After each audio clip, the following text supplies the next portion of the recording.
아기야, 너는 지극히 높으신 분의 예언자 되어 주님의 앞서 그분의 길을 준비하리라. 주님께서 여러분과 함께 또한 사제의 영과 함께 루카가 전한 거룩한 복음입니다. 주님 영광 받으소서. 엘리사벳은 해산딸이 차서 아들을 낳았다. 이웃과 친척들은 주님께서 엘리사벳에게 큰 자비를 베푸셨다는 것을 듣고 그와 함께 기뻐하였다. 8일째 되는 날 그들은 아기의 할례식에 갔다가 아버지의 이름을 따서 아기를 지카리아라고 부르려 하였다. 그러나 아기 어머니는 안 됩니다. 요한이라고 불러야 합니다 하고 말하였다. 그들은 당신의 친척 가운데에는 그런 이름을 가진 이가 없습니다 하며 그 아버지에게 아기의 이름을 무엇이라 하겠느냐고 손짓으로 물었다. 지카리아는 글 쓰는 판을 달라고 하여 그의 이름은 요한이라고 썼다. 그러자 모두 놀라워하였다. 그때 지카리아는 즉시 입이 열리고 혀가 풀려 말을 하기 시작하면서 하느님을 찬미하였다. 그리하여 이웃이 모두 두려움에 휩싸였다. 그리고 이 모든 일이 유다의 온 산악 지방에서 화제가 되었다. 소문을 들은 이들은 모두 그것을 마음에 새기며 이 아기가 대체 무엇이 될 것인가 하고 말하였다. 정녕 주님의 손길이 그를 보살피고 계셨던 것이다. 아기는 자라면서 정신도 굳세어졌다. 그리고 그는 이스라엘 백성 앞에 나타날 때까지 광야에서 살았다. 주님의 말씀입니다. 그리스도님 찬미합니다. 자리에 앉으십시오. 네, 오늘은 짧게만 말씀드리도록 하겠습니다. 제가 아는 분이 이제 사업을 좀 크게 하시는 분이 계셨는데 지금 이제 얘기를 이렇게 듣고 되게 좀 한참 웃었고 야, 참 대단하다 이런 생각이 들었던 얘기를 들려드리고 마치도록 하겠습니다. 근데 이분이 어떻게 하셨냐면 사업을 하시다 보니까 아무래도 여기저기 접대를 많이 받으시나 봐요. 근데 이제 신앙이 막 자라고 있으실 때였던 것 같아요. 그때 이제 접대를 받으러 유흥업소 이렇게 가셨다고 하더라고요. 우리 흔히 이야기하는 룸사롱에 이렇게 가셨는데 거기 이제 가면은 이렇게 이 접대하는 분들이 옆에 이렇게 앉게 되신다고 해요. 그래서 이렇게 딱 앉아서 이제 접대를 할 준비가 뭐 다 됐었나 봐요. 이렇게 룸에서. 그래서 이분이 야, 이게 이렇게 하다가 이게 안 되겠다 내가. 그리고 또 굉장히 그때 한창 뭐 이렇게 막 타오르고 계셨던 때라서 그런지 그래서 이렇게 있을 때 그 같이 간 한 명이 있으니까 근데 술잔을 앞에 두고 근데 분위기를 한번 상상해 보시는 거예요. 저도 한번 상상을 해봤습니다. 여기 이제 여성분들이 앉아 있고 또 접대하고 술, 맥주, 뭐 양주 이렇게 있었다고 하니까 이렇게 하고 근데 이분이 하고 나서 그 옆에 같이 간 뭐였던 것 같아요. 자, 이제 여기도 신자였던 것 같아요. 두 분이 자 기도합시다 하고서 이제 접대하는 데서 성부와 성자와 성령의 이름으로 탁 하고 여기까지는 그럴 수 있다 쳤었어요. 근데 이제 놀랬겠죠. 근데 거기 노래방 가면은 거기 CCM이 있잖아요. 그 노래방 거기에. 그러니까 이분이 내가 노래 한 곡 하겠습니다 하고서 하고 나서 그 노래를 불렀대요. 근데 제가 기억하기 이 노래예요. 이 노래인데 그분이 이 노래를 워낙 좋아하셔갖고 이 노래였던 것 같아요. 근데 그 다 있는 데서 이 노래를 하신 거예요.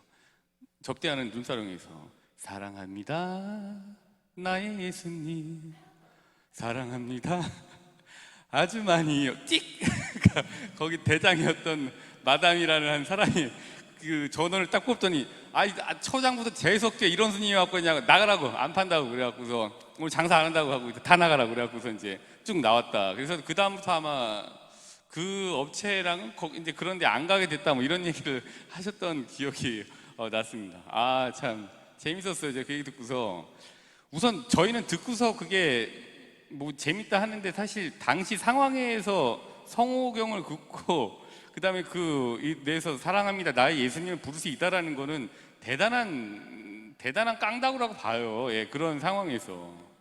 근데 뭐 그 이외에도 일화가 많아요 그분이. 근데 이거는 좀 아주 작은 마이너한 얘기인데 그래서 그 얘기를 듣고 한참 웃기도 했지만 속으로 참 존경했어요. 야, 이거 대단하다. 이게 저렇게 할 수 있나?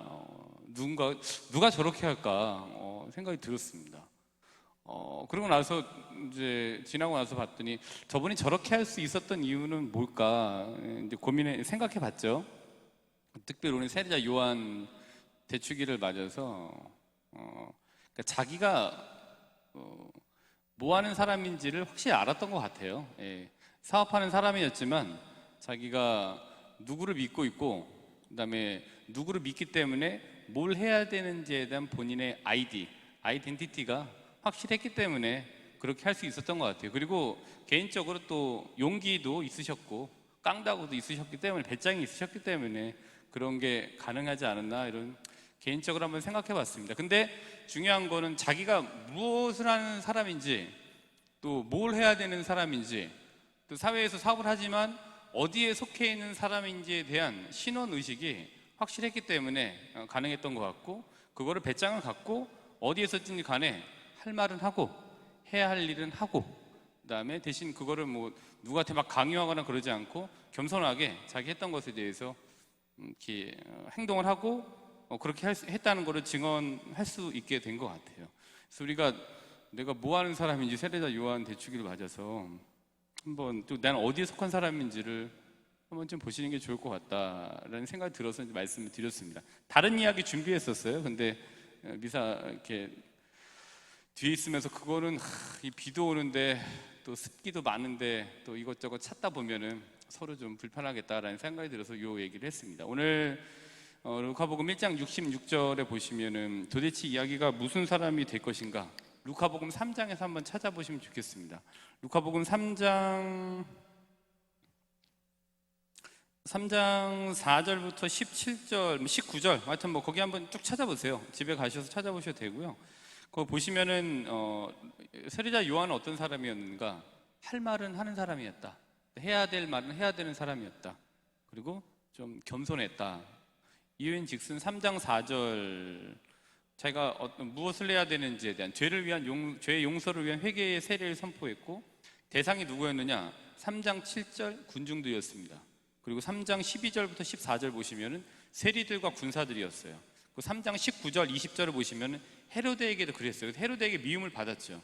근데 군중들에게는 어떻게든지 간에 그렇게 할 수 있다 생각이 들지만 세리들과 군사들에게도 그렇게 할 수 있었다라는 거는 할 말은 하고 내가 어떤 사람인지에 대한 것이 확실하고 그 확신을 가지고 그들을 압도할 수 있었기 때문에 강하게 얘기할 수 있었던 거라고 봐요. 세리들하고 군사들. 그 더더군다나 3장 19절 20절 보면은 헤로데에게 동생의 아내와 같이 사는 것은 옳지 않은 일입니다 라고 얘기를 했죠. 근데 헤로데가 누구냐면 그 지역을 다스리는 영주였습니다. 그러니까 주기라고 생사권을 가지고 있는 사람이라 볼 수 있죠. 이 사람에게 할 말은 했던 사람인 거죠. 근데 이 할 말을 할 수 있었던 거는 내가 어디에 속하고 누가 나와 함께 하고 있다라는 것에 대한 거를 확신을 가지고 있었기 때문에 할 말을 누구에게나 할 수 있었던 거라고 봅니다. 두 번째로 겸손했다. 3장 16절을 보시면은 나보다 더 큰 능력을 가지고 계시는 분이 계신다. 그리고 나는 그분의 신발끈을 풀어드릴 자격조차 없다. 그러니까 세리, 군사, 헤로데, 군중들에게 그렇게 이야기를 할 수 있었던 정도였다라면 다른 추종 세력들이 상당히 적지는 않았다라고 볼 수 있는데 그럼에도 불구하고 자기 세력을 만들기보다는 자기 세력이 있었겠죠. 세례자 요한을 중심으로 모인 사람들이 분명히 있었을 텐데 그 세력과 그 추종자, 그 지지자들을 바라봐야 될 분이 누구인지에 대해서 확실하게 얘기를 해줬죠. 나보다 더 큰 능력을 가지고 계신 분 예수님이시다라는 것을 하면서 내가 이렇게 하는 일은 이러이러한 일은 이러하기 때문에 하는 거다라고 하면서 겸손하게 얘기를 했던 것 같아요. 근데 너무 지나친 겸손을 말씀드리고자 하는 건 아니에요. 제가 여기서 말씀드리는 세례자 요한의 겸손은 과유불급하지 않은 점을 말씀드리고 싶은 겁니다. 또 지나치지 않고 어떤 것들 뭐 더하거나 이러기보다는 그냥 있는 그대로를 말하고 있는 그대로를 보여주는 것, 그게 겸손이 아닌가, 좀 겸손의 다른 모습이 아닌가 이런 좀 생각이 좀 들었습니다. 그래서 오늘 해야 할 말은 하지만 겸손했던, 그래서 과유불급하지 않았던 세례자 요한의 모습을 봤고요.